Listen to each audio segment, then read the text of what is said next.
ඉස්රායලයේ අපේ අයට ශ්‍රී ලංකාවේ කියන්ට අලුතෙන් රැකියා අවස්ථා මතුවලා තිනවා කියන කාරණය ගැන. විශේෂයෙන්ම අර ගැටුම් මෙහෙම ඉවරුණාට පස්සේ රටේ නවත ගොඩනගන්න ඕන නිසා මේ තත්ත්වය ඇති වෙලා තියෙන්නේ කොහොමද කියලායි අපි පොඩ්ඩක් ගැඹුරින් බලන්න හදන්නේ. ඔව් ඒක ඇත්ත. අර කතාවකුත් තියෙන හැම කළු වලාකුලකම රිදි රේඛාවක් තියලා වගේ අදහසක්. හැබැයි ඉතින් මේ වගේ වෙලාවක එක කුයිතරම් හරිද කියන්නේ අමාරුයි නේද?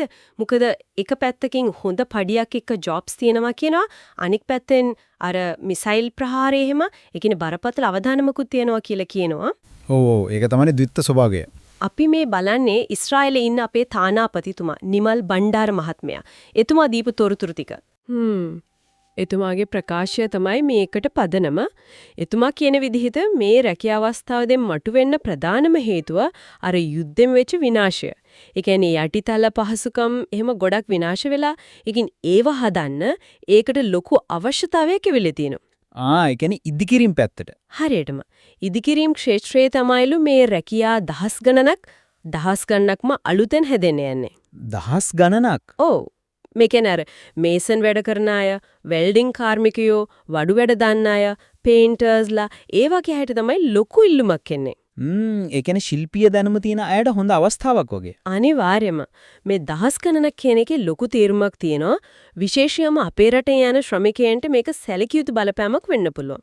විශේෂයෙන්ම අපේ ශ්‍රමිකයන්ගේ ආරක්ෂාව ගැන හිතන්න ඕන, නීතියානුකූල භාවය තහවුරු කරන්න ඕන. හරි. තානාපතිතුමාගේ උත්සාහය හොඳයි.